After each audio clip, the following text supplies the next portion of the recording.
They protect us. They defend us.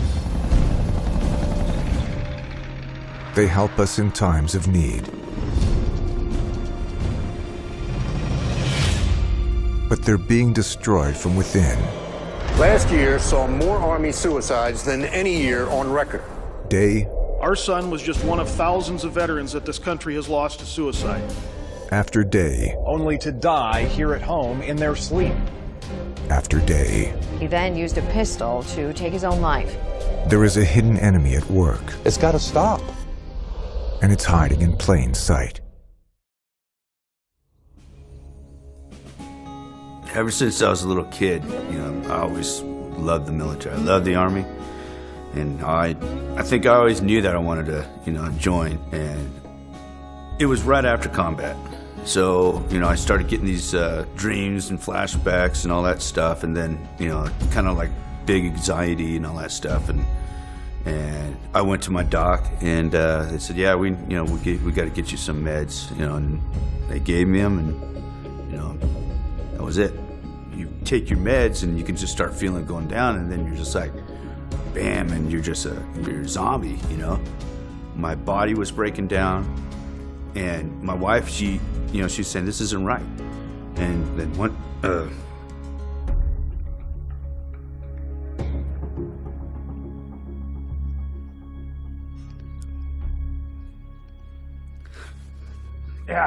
I was all drunk, and the meds, just taking that shit. And I just said, I'm done. And I took my pistol, put it in my mouth, and she opened up the door. I took him, and I said, I said, we gotta do something, And this shit just didn't work, And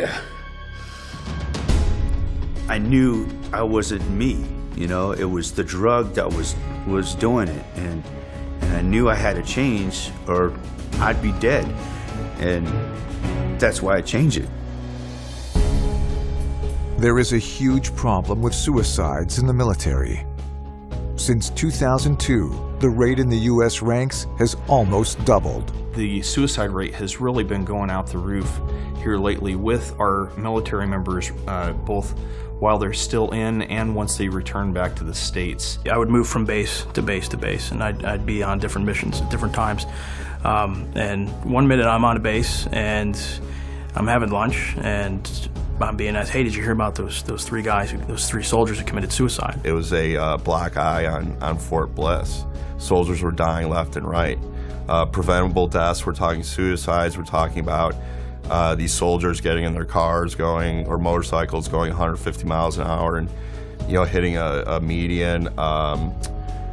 Family violence, it really spiraled out of control. With all this happening, psychiatric drugs continue to be handed out in volume. Drugs well known to increase violence and suicidal thinking. My psychiatrist at the time had issued me a recommended gabapentin, and I took one, and I think within 30 minutes I had thoughts of suicide. They started me on a really low dose to build it in my system, but even the low dose, I was still feeling side effects of suicide, depression, anxiety. I did notice that there was a lot of times that I thought, that it would just be better to be dead than to keep living like that. And I look back on it now, and I do realize that it was the meds. Yes, there can be reasons for suicide in today's military that don't involve psychiatric drugs. But it would be stupid to ignore the drug's influence. Just ask the troops with boots on the ground. I was military police, actively working as a police officer on the military installation. And in 1 week, I went to about 8 or 9 suicide attempts where the person either overdosed or, said that he was going to kill himself, something like that. And one for one, every single person was on psychiatric drugs. Because of my role as a criminal investigator, I didn't witness the soldiers while they were taking psychiatric drugs. All I got to see was after the suicide or after the death, and then the reports come out. We'd get called pretty often to investigate. We would have an autopsy performed and would include a toxicological exam, which would determine any drugs in the system, and usually there was some type of drug. A lot of them were taking some sort of medication for depression or anxiety.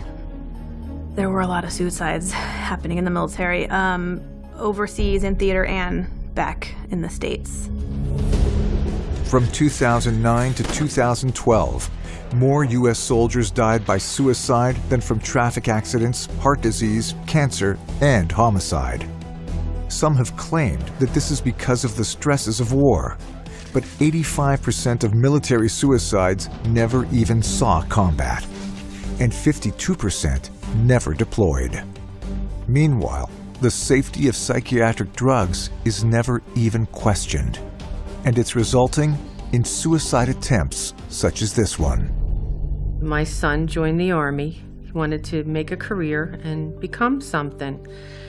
He was still sweet and more normal when he came back from Iraq, even though he had, nervousness in crowds and PTSD.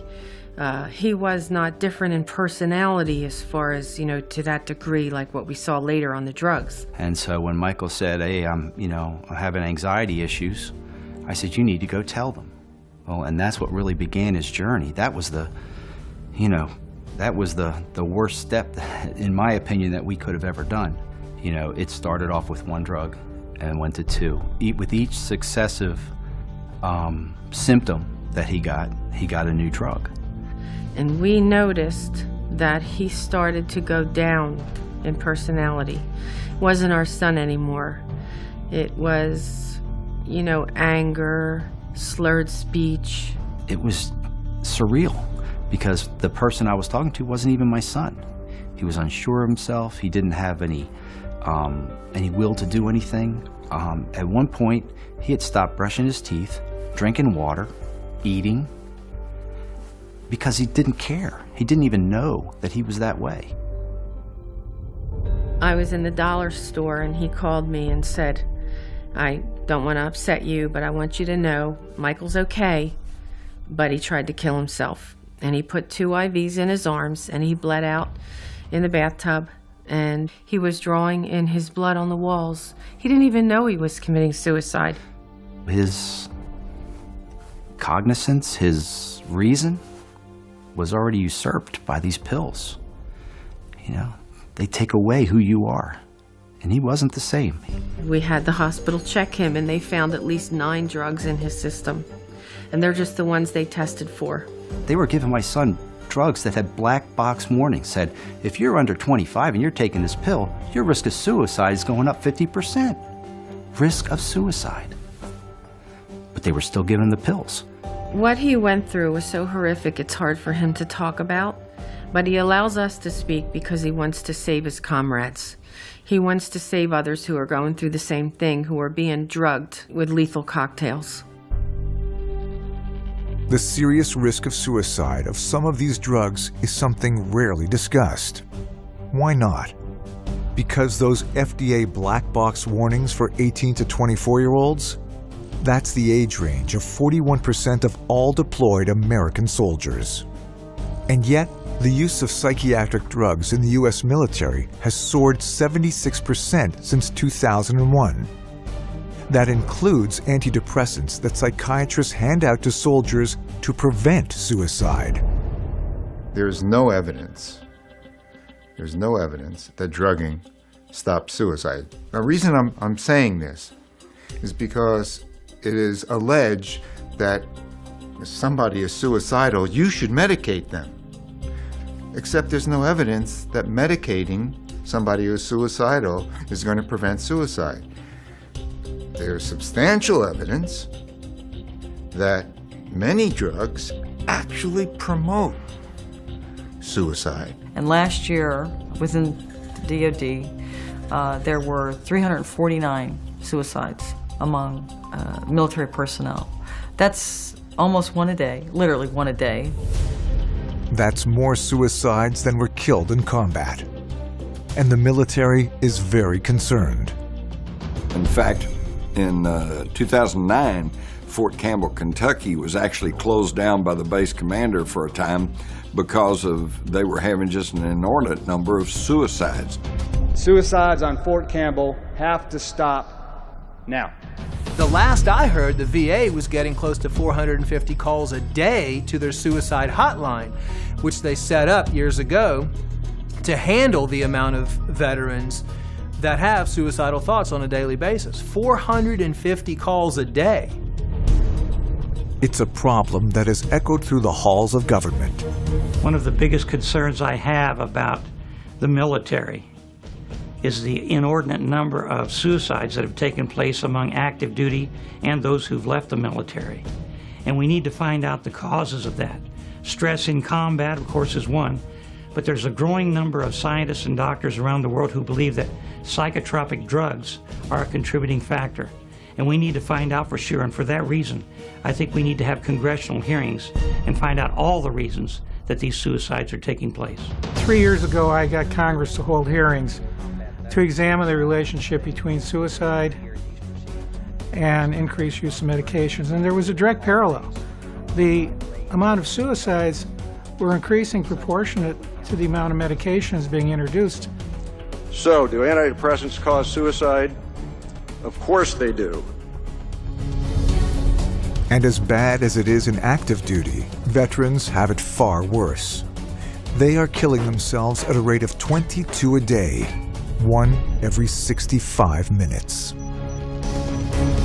And yet, in the face of all this needless death, our soldiers and veterans continue to be given prescriptions for drugs that have devastated whole families and communities. And many are speaking out. I don't want another family to experience what we've experienced.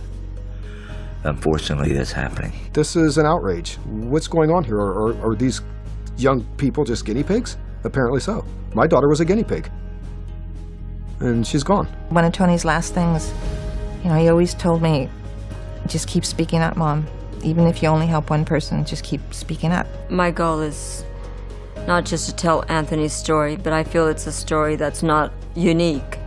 It's something that's happening to so many of our troops. As an advocate for my son and an advocate for wounded veterans across the country, our group that I work with, we're trying to make a change in that direction. So we made it our mission that we're gonna tell everybody we can and have the website have as much information that we can. We've got to get the word out to our soldiers. Don't take these drugs. Don't take these drugs. It's the beginning of the end. We are facing a crisis in our military, a psychiatric drug epidemic that has remained hidden and yet has been wreaking untold damage on our men and women in uniform. Billions of dollars are being spent, and it's harming our troops. Immediate action is necessary. It is our turn to protect those who have done so much to protect us.